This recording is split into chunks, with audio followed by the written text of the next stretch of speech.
যে বস্তু আসলেই জীবনে পূর্ণতা আসবে। এই জন্য বস্তু অর্জনের পিছনে কেউ শিক্ষা অর্জনের পিছনে দৌড়াইতেছে, ভাবতেছে শিক্ষা আসলেই পূর্ণতা আসবে। কেউ টাকার পিছে দৌড়াইতেছে, ভাবতেছে টাকা আসলেই জীবনে পূর্ণতা আসবে। কেউ সুন্দর গাড়ি বাড়ির দিকে দৌড়াইতেছে, ভাবতেছে সুন্দর গাড়ি বাড়ি হইলেই জীবনে পূর্ণতা আসবে।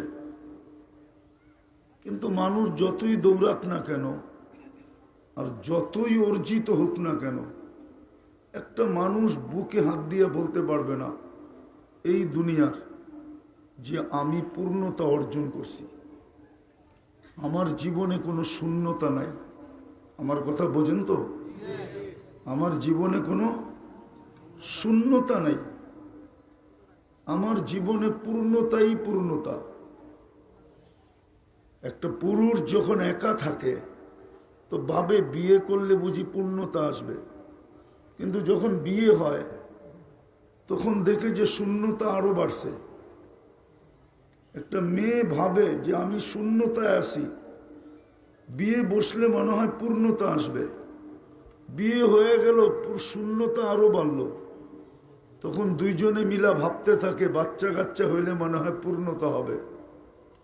বাচ্চা কাচ্চা হইলো তো শূন্যতা আরো বাড়লো। ভাবে এগুলা তো ছোট, বড় হইলে মনে হয় পূর্ণতা আসবে। একদিক দিয়ে বড় হইলো তো শূন্যতা আরো বাড়লো। তো যেটা আমি বুঝাইতেছিলাম, আজকে মানুষ পূর্ণতাকে সামনে নিয়ে জীবনের ভিতরে পূর্ণতা আনার জন্য, আরেক শব্দে বলতে পারেন সুখী হওয়ার জন্য, যার যেই লাইন বুঝে আসতেছে সে ওই লাইনে দৌড়াইতেছে। রাগ হয় না, বুঝানোর জন্য বলতেছে। যার যেই লাইন বুঝে আসতেছে, অথচ কেউ একটু ভাবে না যে এই দেহটা তো কোনো কেমিক্যাল দ্বারা তৈরি না। আমাদের শরীরটা কি কোনো কেমিক্যাল দ্বারা তৈরি? যেমন আমাদের ওষুধগুলা সব কেমিক্যাল দ্বারা তৈরি, ফার্নিচার গুলা সব লোহা লক্কর কাঠ শাট দিয়া তৈরি। বিভিন্ন জিনিস তৈরির উপাদান আছে। আমাদের এই দেহটা তো এরকম এক উপাদান থেকে তৈরি, যে উপাদানটা মানুষের বানানো কোনোদিন সম্ভব না। যদিও এটা পানি, পানির একটা ড্রপ, একটা ফোঁটা, কিন্তু এটা মানুষের বানানো সম্ভব না। এমনকি আল্লাহ বইলা দিছেন, এটা রাখা আছে কোথায়? কোরআনে আছে, সলবি আবি কওয়া ইবি উম্মিক, মার সিনায় বাপের পিঠে। কিন্তু উন্নত দুনিয়া আজ পর্যন্ত কোনো মেশিন আনতে পারে নাই যে মার বুকের থেকে এটা বাহির করবে আর বাপের পেটের থেকে এটা বাহির করবে আর দুটাকে এক জায়গায় একত্রিত করে মার পেটে ঢুকাইয়া দিবে। কোনো মেশিন আসে নাই। এটা ওই প্রসেসিং এর মাধ্যমে বাহির হবে, যেই প্রসেসিং আল্লাহর পক্ষ থেকে নির্ধারিত। ওই প্রসেস ছাড়া এটা বাহির হবে না। এটার জন্য একটা প্রসেস লাগে, ওই প্রসেসিং এর মাধ্যমে এটা বাহির হবে। তো মানুষটা যদিও দৌড়াইতেছে পূর্ণতা অর্জনের জন্য, সুখের জন্য, কিন্তু কখনো একটুও ভাবে না, একটুও চিন্তা করে না যে আমার দেহটা তো কোনো কেমিক্যাল দ্বারা তৈরি না, কোনো ফ্যাক্টরিতে তৈরি না, কোনো সৃষ্টির হাত দ্বারা না,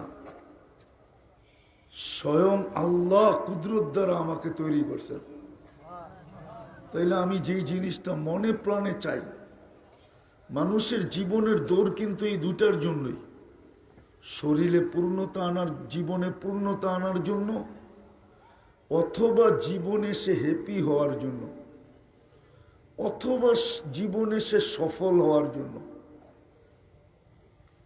জীবনে সে সফল হওয়ার জন্য। এই মুখ্য উদ্দেশ্য এই তিনটাই। হয়তো সে সুখী হবে, না হয় সে পূর্ণতা অর্জন করবে, না হয় সে সফল হবে। কিন্তু ইতিহাসের পাতা ঘাইটা দেখেন, ইতিহাসের পাতা ঘাইটা দেখেন যে কতটুকু মানুষ এই তিন চিন্তায় সফল হইল। যদি হইল তাহলে দুনিয়াতে এত ইতিহাস হতো না। দুনিয়াতে একটা উদাহরণ দিব, আবার ব্যারিস্টার সব রাগ হয়ে যায় কিনা দিব। কয়েকদিন আগেই দেখতাম তেল মারতে মারতে মারতে মারতে মারতে আমাদের মিডিয়াওয়ালারা তেলের দাম বাড়ায় দিছিল। বাংলাদেশের পত্রিকায় আসতে শুরু করছে যে তেলবিহীন পাক কি করে করা যায়, ঠিক না? এই পদ্ধতিও আসতে শুরু করছিল। কিন্তু আজকে দেখেন ওই মিডিয়াওয়ালারাই স্বৈরাচার বলতে বলতে গলা শুকায় ফেলতেছে। আচ্ছা বলেন আমাকে, যে তিনটা আমি বললাম, যে মানুষ পূর্ণতা অর্জন করতে চায় জীবনে, মানুষ জীবনে সুখী হইতে চায়, মানুষ জীবনে সফল হইতে চায়, কিন্তু বলেন হলো না হলো না? হইল, এটার নাম সফল? আচ্ছা পয়সাই যদি মানুষের জীবনে সফলতা আনতো, তাহলে বিল গেটস বুড়া বয়সে তার স্ত্রীকে কেন ডিভোর্স দিল? তো বুড়া বয়সে, তার বয়স তো হবে 70-র মতো। এই তো 6 মাস আগে স্ত্রীর সাথে বিচ্ছেদ হলো। বলেন, বুঝা গেল এক পর্বে আইসা দুইজন আর একসাথে এক খাটে ঘুমাইতে পারতেছে না, অতিষ্ঠ হয়ে গেছে। তাহলে বুঝা গেল সে স্ত্রী নিয়ে সুখী না, স্ত্রী নিয়ে সফল না, স্ত্রী নিয়ে সে শান্তিতে নাই, তো ডিভোর্স দিয়ে দিছে। আচ্ছা বলেন, কানাডার প্রেসিডেন্ট জাস্টিন ট্রুডো, এই তো কয়েকদিন আগে তার স্ত্রীর সাথে ডিভোর্স হলো। ছোট ছোট 2টা বাচ্চা, দেখলে চোখ জুড়ায় যায় বাচ্চাগুলা। কতবার মিডিয়া দেখলাম সে বাচ্চা নিয়ে অফিস করে। এরকম সম্পর্ক। আজকে মা একদিকে, বাবা একদিকে, বাচ্চাগুলা চৌরাস্তায় দাঁড়ায়, একদিক ডাইন দিকে একবার চায়, বাম দিকে একবার চায়। কেননা মা ডাইনে গেছে গা, বাবা বামে গেছে না। সফল? আমাদের বাবা উচিত, কেননা এটার অস্তিত্বদাতা আল্লাহ। জীবনটা যে দিছে, আপনি যে বেঁচে আছেন, এটা আল্লাহর করুণা, নাহলে আপনি বাঁচার কথা না। সৃষ্টি তো একটাও আপনার পক্ষে না। যদিও আমরা বেঁচে আছি, সৃষ্টি কিন্তু একটাও আমাদের পক্ষে না। আল্লাহ 3টা দিয়ে বুঝাইছেন। বাত হইল কি হইল না, আমাদের মা বোনরা একটাই টিপা দেখে, পুরা পাতিল টিপা দেখে না। একটা টিপেই বলে ভাত হয়ে গেছে, তারপরেই মার গালে। আল্লাহ 3টা দিয়ে বুঝাইছেন, সৃষ্টি তোমাদের পক্ষে না। আলা কুল্লা ইয়াউমিন ওয়াল আরদু তাস্তাযিনু রাব্বা, জমিন প্রতিদিন বলে আল্লাহ অনুমতি দেন না। আর কত? আপনারও মাঝে মাঝে বলেন আর কত? স্বামীও মাঝে মাঝে স্ত্রীকে বলে আর কত তোমাকে নিয়ে আমি সহ্য করব। স্ত্রীও মাঝে মাঝে স্বামীকে বলে আর কত তোমাকে নিয়ে সহ্য করব। সন্তানও মা বাবাকে নিয়ে বলে আর কত। এই আর কত, এই শব্দটা সব জায়গায় আছে না? নাই? মালিকও কর্মচারীকে বলে মাঝে মাঝে আর কত তোমারটা দেখব, চলো আমার দোকান চাকরি ছাড়ো। আবার কর্মচারীও মালিককে বলে আর কত, 8 ঘন্টা বলছেন 10 ঘন্টা খাটান, বেতন দেন 6 ঘন্টার, আর কত। আর কত শব্দটা আমাদের সমাজে অনেক ব্যবহৃত। জমিনও বলে আল্লাহ আর কত। 24 ঘন্টা তোমারটা ভোগ করে। কারটা ভোগ করেন? বলেন, কারটা ভোগ করেন? অক্সিজেনের বিল যদি দিতে হইতো মাসে, অক্সিজেনের বিল যদি দিতে হইতো মাসে, হায় হায়, এতটুক পয়সা কারো কাছে নাই যে শুধু অক্সিজেনের বিল দিবে। ডেলি 550 লিটার নেন, মাসে কতটুকু নেন? ডেলি যদি 550 লিটার হয়, আরে বলেন না, 16,500 লিটার মাসে নেন। পার লিটার যদি 1 টাকা বিল হইতো, তাহলে 16,500 টাকা শুধু অক্সিজেনের জন্য দিতে হতো। হ্যাঁ হ্যাঁ, ডেলি শ্বাস প্রশ্বাস নেন 1,60,000 বার। পার শ্বাসে যদি 1 পয়সা দিতে হইতো, তাহলে ডেলি 1600 টাকা শুধু শ্বাস প্রশ্বাসের দিতে হইতো। মাসে কয় টাকা হিসাব করেন? ডেলি কিডনি 36 বার ডায়ালিসিস করেন, যদি পার ডায়ালিসিসে 1 টাকা 100 টাকা দিতে হইতো, তো ডেলি 3600 টাকা শুধু ডায়ালিসিস ফি দিতে হইতো। যান আপনার বিজ্ঞানকে জিজ্ঞেস করেন। কোরআন হাদিস বাদ দিয়ে বলতেছি, বিজ্ঞানের তত্ত্ব, ডেলি 36 বার আপনার কিডনি ডায়ালিসিস হয় কুদরত দিয়া, অটোমেটিক। আল্লাহ কুদরত দিয়া ডায়ালিসিস করেন। একটু ভাবেন। এই জন্য জমিনও বলে কত আর কত, 24 ঘন্টা নাফরমানি। আমি কথা শেষ করতেছি, সময় হাতে নাই। আর কত নাফরমানি, এর চেয়ে বড় নাফরমানি কি হয় বলেন? যার সবকিছু 24 ঘন্টা ভোগ করে। সবকিছু কার ভোগ করেন? হ্যাঁ, আচ্ছা একটা প্রশ্ন করি, আইনগত লাইনে সবচেয়ে বেশি পড়া হলো ব্যারিস্টারি পড়া। আমি জানি না এর উপরে আছে কিনা, এর উপরে নাই মনে হয়, ঠিক না? ওনাকেই প্রশ্ন করি, বলেন তো এই শরীরটা প্রযুক্তি দিয়া চালাইলে কত বড় একটা প্রজেক্টের দরকার হতো? বলুক বলুক, ওনাকে আমি লাউড স্পিকার দিয়ে দিই। বলুক, যদি এই শরীরটাকে প্রযুক্তি দিয়ে চালাইতে হতো, কত বড় একটা প্রজেক্টের দরকার হতো একজনেরটা চালানোর জন্য। ধারণার বাইরে। 2 চোখে 26 কোটি ক্যামেরা, 4 বার চেকিং এর পরে আপনার ভিতরে খানা ঢোকে, খাদ্য ঢোকে। 4 বার চেকিং হয়। কত? Auto checking.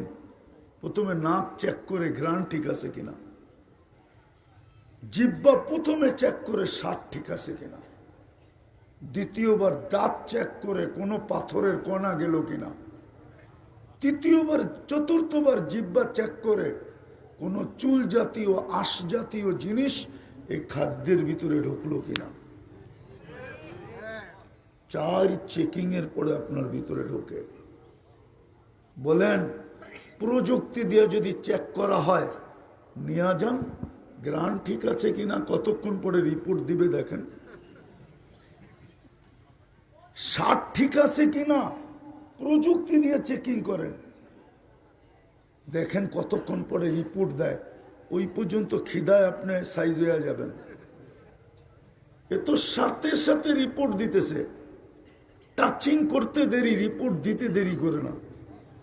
নাকের কাছে নিতে দেরি, রিপোর্ট দিতে দেরি করে না। দাঁতের নিচে পড়তে দেরি, রিপোর্ট দিতে দেরি করে না। জিহ্বা খুঁজা বাড়ি করতে দেরি করে না। এই দেহটা যদি প্রযুক্তি দিয়ে চলতো, তাহলে কত বড় প্রজেক্টের দরকার হতো। কোনোদিন কি ভাবছি আমরা যে এই শরীরটা কিভাবে চলে? বিজ্ঞান তো একটা প্রযুক্তি দিয়া দেয়, একটা কথা দিয়ে আমাদেরকে বুঝ দিয়া দেয়। আসলে ওটার পিছনে কোনো যুক্তি নাই। একটাই দিই, উনিও বলবে হার্ট চলে বাল্ব দিয়া। কি? হার্টের নিচে বাল্ব আছে, বাল্বের সাহায্যে হাতটা চলে, ঠিক না? আমিও মানলাম, কিন্তু যদি আমি প্রশ্ন করি বাল্ব চলে কি দিয়া, বিজ্ঞানের কাছে তো এটার জবাব নেই।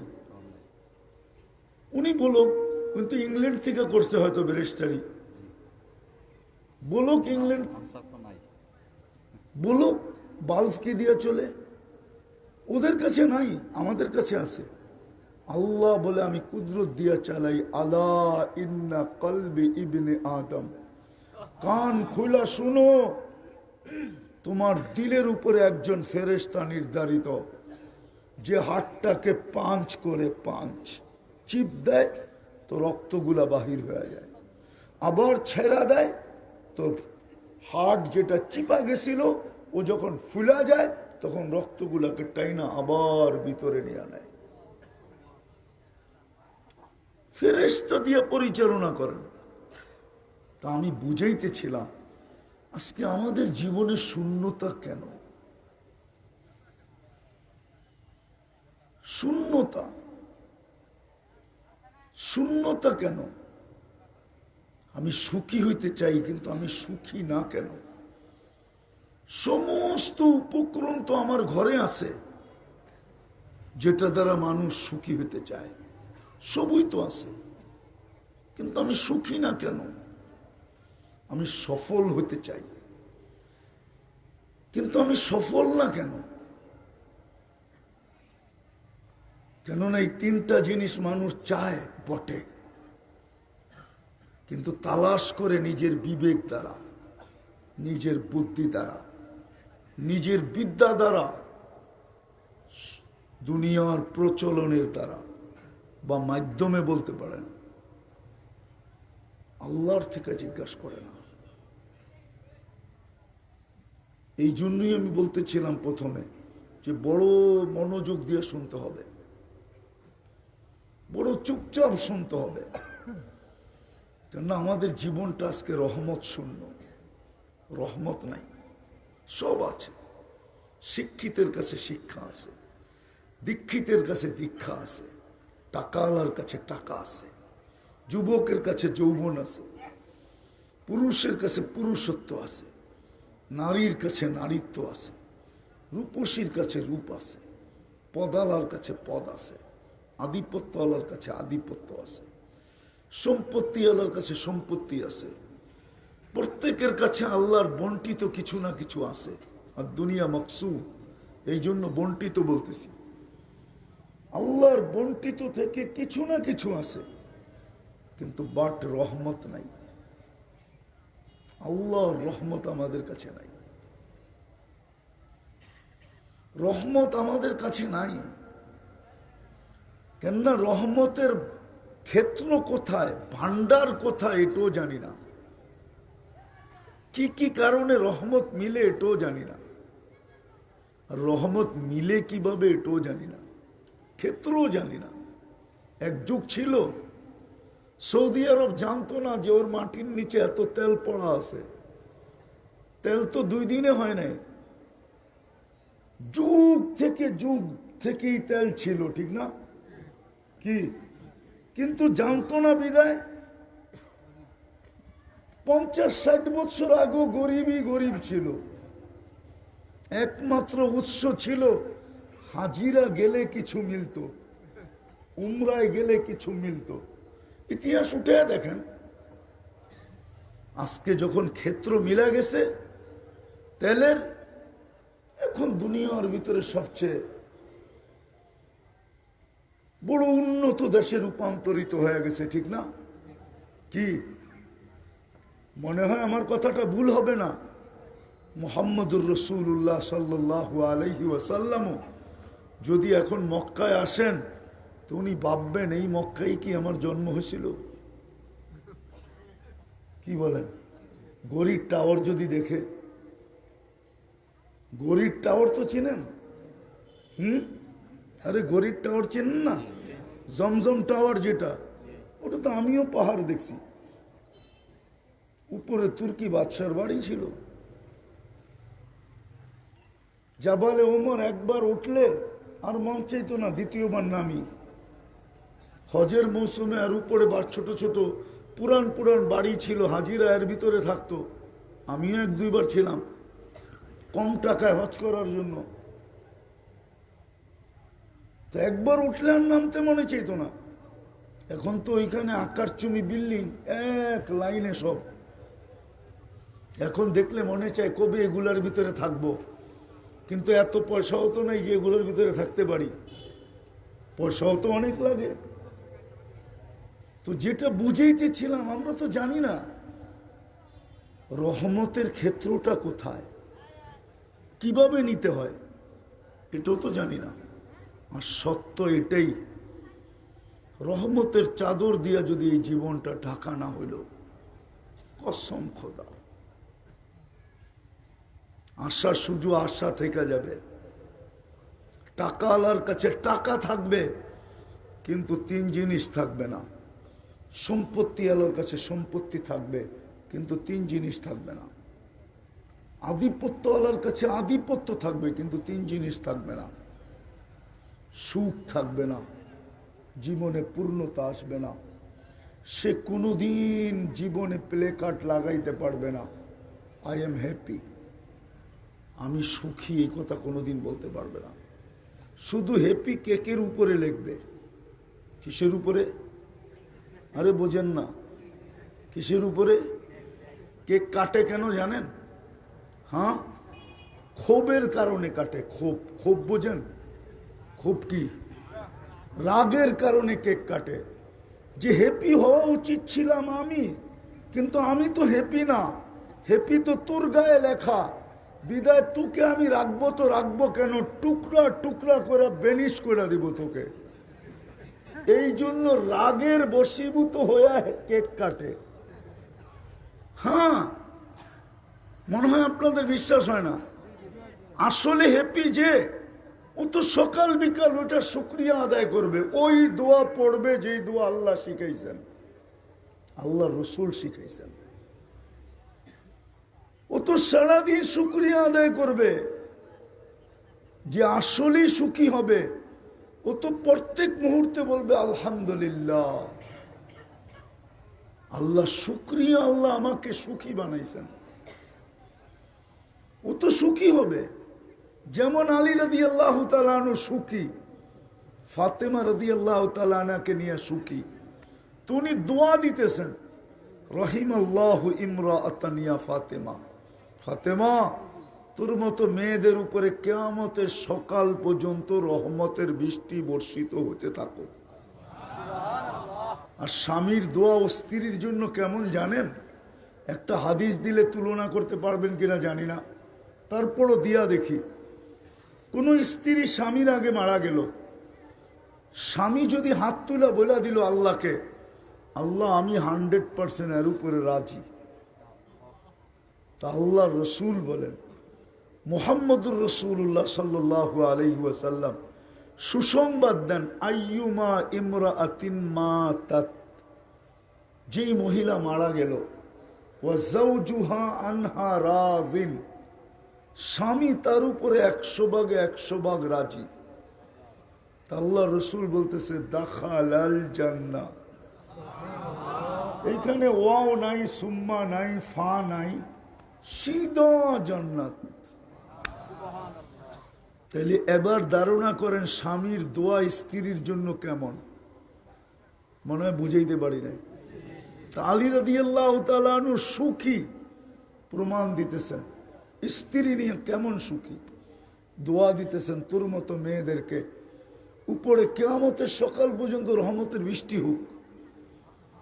আপনি এত বড় দোয়া দিতেছেন কেন? তো বলে দিব না কেন, আমি কিছু নিয়ে আসি আর না আসি, কিছু বাহির থেকে নিয়ে আসি আর মনে হয় বোঝেন নাই। প্রবাস থেকে বা চাকরি থেকে বা বিকালবেলা যখন বাড়ি ফিরে, স্বামী কিছু নিয়ে আসুক আর না আসুক, ঘরে চুলা জ্বলুক আর না জ্বলুক, আলী রাদিয়াল্লাহু তাআলা আনহু বলতেছে, যখনই আমি ঘরে ঢুকি, ফাতেমা সাররাত, আসলে ইংলিশে হইলে মনে হয় ভালো বসতেন, কিন্তু আপনারা সবই তো লন্ডনই, ঠিক না? কি করব, কোরআন তো আরবিতে, হাদিস আরবিতে, এই জন্য আরবিতে পড়তে হইতেছে। কারণ আপনারা সিলেট মানেই তো লন্ডন, ঠিক না? কেন আমি দেখে আসছি তো, আমি ছিলাম তো গত আগস্টের 18 তারিখ থেকে নিয়ে 13 তারিখ পর্যন্ত, না 5 তারিখ পর্যন্ত, আরে জুলাইয়ের 18 থেকে নিয়ে আগস্টের 5 তারিখ পর্যন্ত আমি লন্ডনে ছিলাম।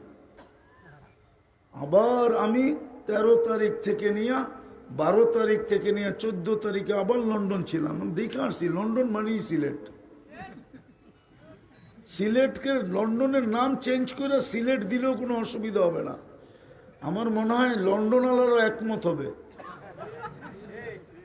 যে এটা সিলেট। তো কোরআন হাদিস তো ইংলিশে না, তাহলে ইংলিশই বলতাম, কিন্তু আসলে তো আরবিতে। কি বলবো? তো বলে আমি যখনই ঘরে ঢুকি, ফাতেমা সাররাত, ফাতেমা খুশিতে নাচতে থাকে, ও তাবাসসামাত, আর মুস্কি মুস্কি হাসতে থাকে। এটাকে এটাও বলা যায় মুস্কি হাসির মুক্তা ঝড়াইতে থাকে। ঘরে চুলা মাসের পর মাস না জ্বলুক, আমি কিছু আনি আর না আনি, বলেন কেমন হ্যাপি? আরে বলেন না, আমাদের ঘরে কি এটা হয়? হ্যাঁ, প্রবাস থেকে আসলো, 2-4টা লাগে জানলো না, ওরে তো ঘরেই ঢুকতে দিবে না, ঠিক না? কি দিবে ঘরে ঢুকতে? লন্ডন থেকে আসলো আর বড় বড় লাগেজ না আসলো, গাড়ি না বললো লাগেজ দিয়া, শুধু বডিটা নিয়ে চলে আসলো, তো ঘরওয়ালারা তো মনে হয় হ্যাঁ গ্রহণ করে, কিন্তু মেশিন তো নাই যে ওদের দিলের অবস্থাটা দেখা যেত, তাইলে বোঝা যেত যে দিলটা কি অবস্থা। যে কপাল পোড়া, তোকে আসতে বললো তো বললো কে? আমাদের তো তোর দরকার ছিল না, তোকে তো ভিডিও কলেই দেখতেছিলাম, ঠিক না? আমাদের তো দরকার ছিল লন্ডনের মেকআপ, আমাদের তো দরকার ছিল লন্ডনের প্রসাধনী জিনিস, আমাদের তো দরকার ছিল লন্ডনের পাউন্ড, আমাদের তো দরকার ছিল লন্ডনের বিভিন্ন জিনিস, প্রবাসের জিনিস দরকার ছিল আমাদের। তোর চেহারা তো আমরা ভিডিও কলে ডেলি দেখি, আর তোকে দেখার কি প্রয়োজন ছিল? তুই খালি হাতে চলে আসছিস। মাও বলবে বেটা এটা কাজের কাজ করলি, তোর ভাই বোন নাই, 2-4টা জিনিস তো আনতে পারতি। কি বলে না? বাবাও তো বলে, কেউ তো এটা বলে না রাখ জিনিস, তুই যে বুকে ফিরে আসছিস এটাই বড়। জিনিস দিয়ে কি করব? তোকে দরকার ছিল। শিশিরে ভিজে না মাটি বিনা বর্ষণে, ভিডিও কলে ভরতে ছিল না মন, তোর দর্শন ব্যতীত তুই চলে আসছো, এটাই তো বেশি। এটা তো কেউ বলে না। তাহলে আমি শেষ জায়গায় চলে আসছি, আসেন চিনেন, কেননা আল্লাহর কাছে চলে যেতে হবে। আপনার কাছে আজকে বিবেক যতই যুক্তি দেখ না কেন, যতই তর্ক উপস্থাপন করুক না কেন, আপনার বিদ্যা যতই লজিক আপনাকে দেখ না কেন, কসম খোদার এটা সবগুলোর জবাব এইখানেই রাখা আছে। আল্লাহর জবাব দিতে হবে না, নাইলে কোরআন বলতো না, কোরআন বলতো না কাফা বিনফসিকা লিয়াউমা আলাইকা হাসিবা।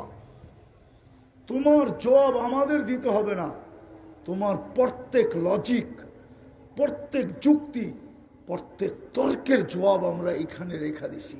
কিন্তু দুনিয়াতে আমরা ওপেন করি না, এটা সময় মতো আমরা ওপেন করব।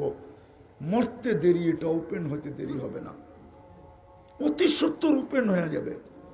এই জন্য পায়ে হাত দিয়ে বলি, শিখেন রহমত কোথায় কোথায় রাখা আছে, কিভাবে অর্জিত হয়। রহমত জীবনে চলে আসলে কিছু মিলুক আর না মিলুক, 3টা মিলবে। সাহাবাদের জীবন পূর্ণ ছিল, আজ পর্যন্ত কোনো কলমিস্ট, নাস্তিক পর্যন্ত, বিধর্মী পর্যন্ত তাদের কলমের কলমের মাথা দিয়ে ওই কালি আজ পর্যন্ত বাহির হয় নাই যে কেউ লেখছে যে সাহাবায়ে কেরামের জীবন পূর্ণ ছিল না, পূর্ণতা ছিল না। চ্যালেঞ্জ, উনি তো উচ্চ শিক্ষায় শিক্ষিত, বলুক আমাকে কোন রাইটারের লেখা যে ও লেখছে যে সাহাবায়ে কেরামের জীবন পূর্ণ ছিল না। সাহাবায়ে কেরাম সুখী ছিলেন না, সাহাবায়ে কেরামের জীবনে শান্তি ছিল না, সুখ ছিল না। লেখক বলুক, 1400 বছর আগের কাহিনী, গোরা গাদার যুগের মানুষ। বিজ্ঞান বলতে যেখানে কিছু ছিলই না। বিজ্ঞান তো আসছে 1757 সন থেকে। এর আগে তো ডিকশনারি তো বিজ্ঞান শব্দটা ছিল না। 1757 সনে ডিকশনারিতে এই শব্দটা যোগ হয়েছে বিজ্ঞান। ওই সময় তো বিজ্ঞান ছিল না, কিন্তু ওই মানুষগুলোর জীবনে তো এই তিনটা জিনিস ছিল। কারণ রহমতের সংযোগ ছিল। আজকে আমাদের জীবনে সব আছে, আল্লাহর রহমত নাই। শেষ কথা বলতেছি, যদি রহমত থাকতো তাহলে ফিলিস্তিনের এই দুরবস্থা 1 বছর 1 মাসের ঊর্ধ্বে কোনোদিন চোখে দেখতে হতো না।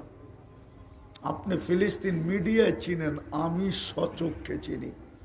আমি 1400 বছর আগে 14 বছর আগে আমি ফিলিস্তিন গেছি।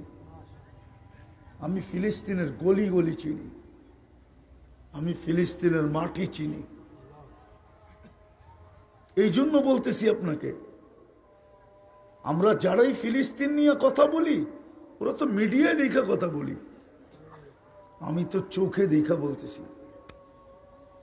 14 বছর আগে আমি ফিলিস্তিন ঘুরে আসছি। রহমত যদি আমাদের সাথে থাকতো তাইলে এত দীর্ঘ যুদ্ধ হয় না।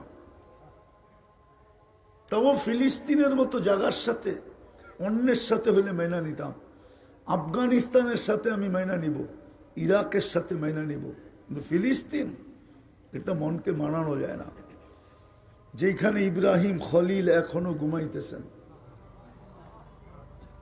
ওয়াদিয়ে খলিল তো ফিলিস্তিনে। যেখানে মুসা আলাইহিস সালাম ঘুমাইতেছেন ওয়াদিয়ে মুসা, যেখানে 70 জন নবী এখনো চিহ্নিত ঘুমাইতেছেন, যেখানে 1.25 লক্ষ নবীদের সম্মিলন হয় আরশের মেরাজের রাত্রে। বলুক ওলামা, ভুল বলতেছি না সঠিক বলতেছি? 1.25 লক্ষ নবীদের সম্মিলন হয়েছে ওই মাটি। মক্কাকে ঘোষণা দিয়েছেন মাসাবাতাল লিন্নাসি ওয়া আমনা, ফিলিস্তিনকে আল্লাহ ঘোষণা দিয়েছেন বারাকনা হাওলা। যার বালুর কণার সাথে সাথে মেরে দোস্ত বরকত মিশ্রিত ওই জমিন, বুঝা গেল রহমত নাই। রহমত থেকে আমরা দূরে। যার সাথে আল্লাহর রহমত থাকে, রহমত থাকে, তার জীবনের রঙই তো ভিন্ন হয়। আজকে যদি মুসলমানের সাথে আল্লাহর রহমত থাকতো তাহলে মুসলমানের জীবনের রং ভিন্ন হতো, রং ভিন্ন হতো। তাহলে মুয়াজ্জিনকে আজান দিয়ে ডাকতে হতো না।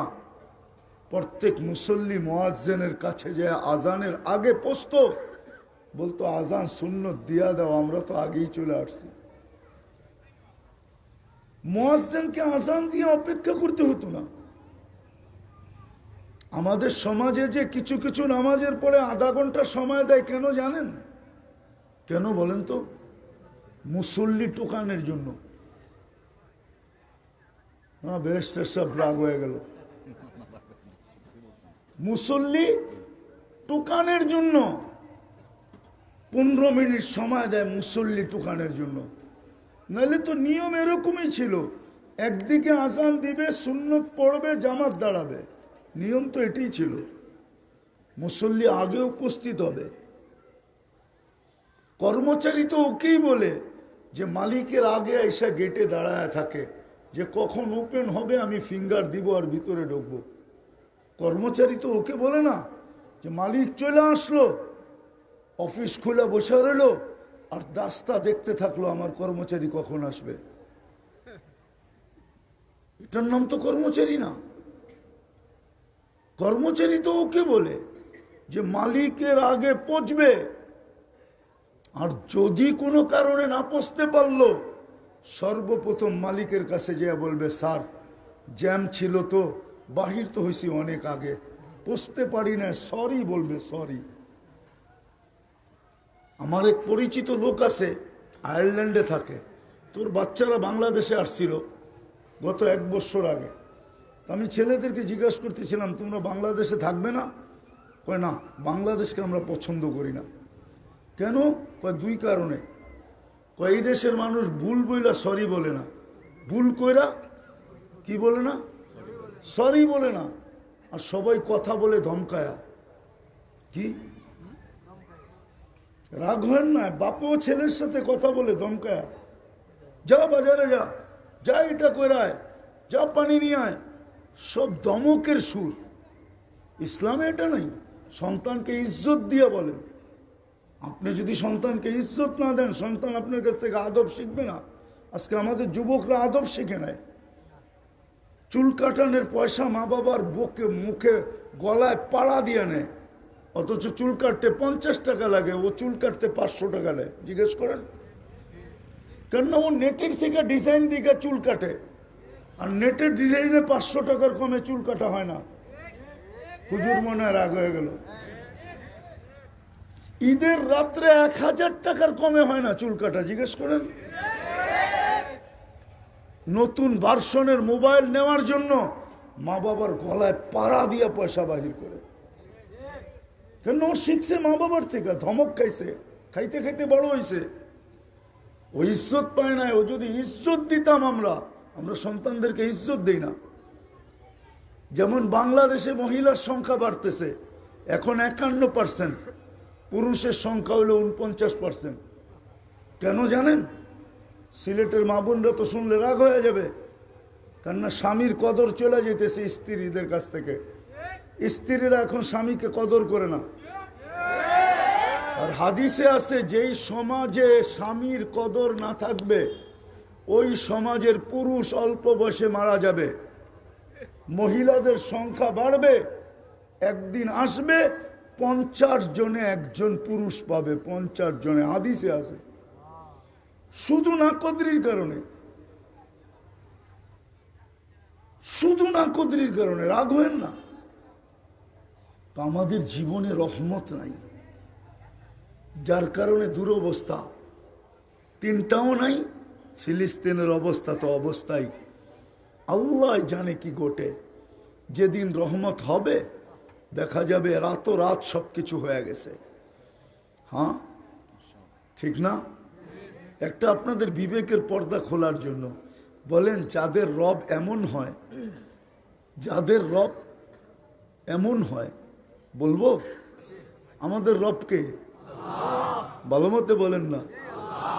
যাদের রব এই গুণে গুণান্বিত হয়, যাদের রব এই গুণে, আমাদের রবকে, আল্লাহকে, যিনি রহমান, যিনি রহিম, যিনি মালিক, যিনি কুদ্দুস, যিনি সালামুল মুমিনুল মুহাইমিনুল আজিজুল জব্বারুল মুতাকাব্বিরুল খালিকুল বারিউল মুসাব্বিরুল গফফারুল কহারুল ওহাবুর রাজ্জাকুল ফত্তাহুল আলিমুল কাবিদুল বাসিতুল খাফিদুর রাফিউল মুইসুল মুদিল্লুস সামিউল বসিরুল হাকামুল আদলুল লতীফুল খবীরুল হালিমুল আযীমুল গফুরুশ শাকুরুল আলিয়ুল কবীরুল হাফিজুল মুকিতুল হাসিবুল জলিলুল করিমুর রকিবুল মুজিবুল ওয়াসি আল হাকিমুল ওয়াদুদুল মজিদুল বাঈতুশ শাহীদুল হকুল ওয়াকিলুল কবিয়ুল মতিনুল ওয়ালিয়ুল হামিদুল মুসি আল মুবদি আল মুঈদ আল মুহয়ি আল মুমীত الحي القيوم الواجد الماجد الواحد الأحد الصمد القادر المقتدر المقدم المؤخر الأول والآخر الظاهر والباطن الوالي المتوالي البر التواب المنتقم العفو الرؤوف مالك الملك ذا الجلال والإكرام المقسط والجامع والغني والمغني المانع الضار النافع النور الهادي البديع والباقي الوارث والرشيد الصبور جل جلاله। যাদের রব আল্লাহ হয় আর আল্লাহ 99 পদের মালিক, তাদের জিততে বলে 1 বছর লাগে। কিন্তু তারপরও তো জিতার কোনো নিদর্শন নাই। যাদের রব আল্লাহ হয়, আর আল্লাহকে আরে বলেন না 99 পদের মালিক হয়, তাদের জিততে আবার এতদিন লাগে? বিবেক কি বলে? বোঝা গেল উনি নারাজ। আর হবেন না কেন? সবকিছু বাদেই দিলাম, সবচেয়ে বড় গোডাউন তো রহমতের ছিল, আল্লাহর ঘর মসজিদ। এই জন্যই তো দোয়া ছিল আল্লাহুম্মা ফতাহলি আবওয়াব রহমাতিক। কিন্তু 99% মুসলমানই তো মসজিদ থেকে দূরে। 90% মুসলমান, 99 না, 90% মুসলমানই তো মসজিদ থেকে দূরে। 90% মুসলমানই তো মসজিদে যায় না আজান দিলে।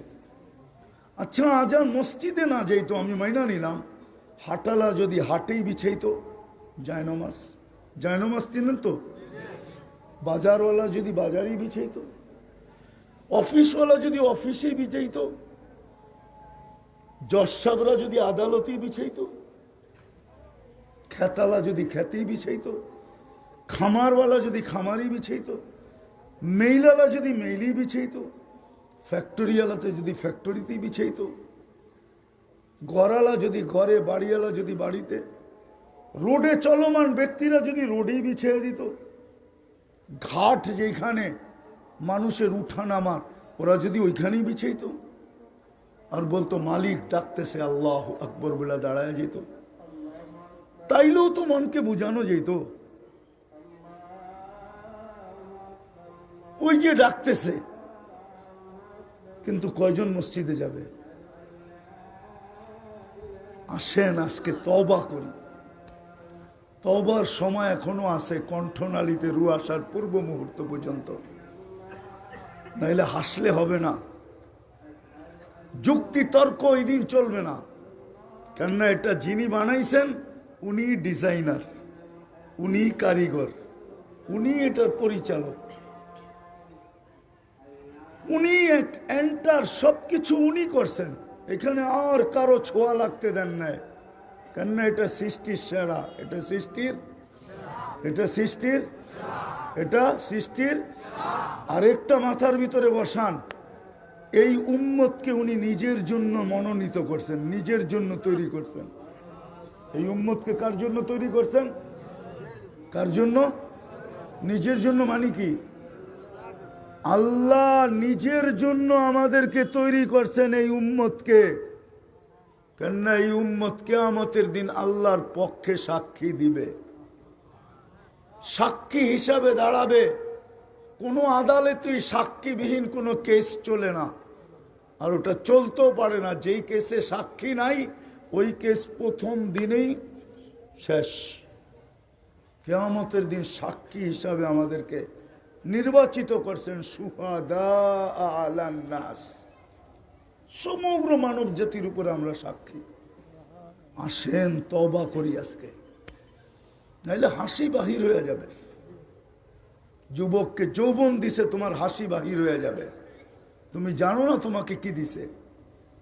তোমাকে ইচ্ছা করলে তৃতীয় লিঙ্গ বানাইতে পারতেন, কোনো অভিযোগ ছিল না। আজকে দুনিয়া তোমার দিকে আকর্ষিত, কেউ তোমাকে ফুল দেয় তো যৌবন দেখা দেয়, নাইলে দিত না। কেউ তোমার জন্য গলায় ওড়না পেঁচায় ঝুলতে চায় তো তোমার যৌবন দেখা ঝুলতে চায়, যৌবন না থাকলে ঝুলতো না। ও জানে তোমার কাছে একটা পাওয়ার আছে। পাওয়ার কি? সেই পাওয়ার কি? যৌবন। পুরুষের দিকে নারী আকৃষ্ট কেন? নারী জানে পুরুষের কাছে একটা পাওয়ার আছে, যেটা পুরুষত্ব। পুরুষ নারীর দিকে আকৃষ্ট কেন? সে জানে নারীর কাছে একটা পাওয়ার আছে, সেটা নারীত্ব। আমি যে পুরুষ, এটা বিকাশ ঘটাইতে হলে একটা নারী লাগবে, নাইলে আমি আমার পুরুষত্বের বিকাশ ঘটাইতে পারবো না। পারবেন? হ্যাঁ, বলুক না উনি। টেস্ট টিউব বেবিতে হবে একজনেরটা দিয়া, বলুক। একজনেরটা দিয়া টেস্ট টিউব বেবিতে বাচ্চা হবে? ওইখানেও নারী লাগবে। দুইজনেরটা হইলে টেস্ট টিউব বেবি হবে, নাহলে হবে না। আমার পুরুষত্বের বিকাশ ঘটাইতে হলে একটা নারী লাগবে। নারী যদি নারীত্বের বিকাশ ঘটাইতে চায় তো একটা পুরুষ লাগবে। এই জন্য একজন আরেকজনের দিকে আকৃষ্ট। যুবক, তোমাদের পায়ে হাত দিয়া বলি, দুনিয়া তোমাদের দিকে আকৃষ্ট যৌবন আছে বিদায়। আর যৌবন আল্লাহর দেওয়া। চলো আজকে তওবা করি। করবেন? মনে হয় বুঝাইতে পারি নাই, পারছি? চলেন তওবা করি আজকে। তওবাকারীকে আল্লাহ বড় ভালোবাসে।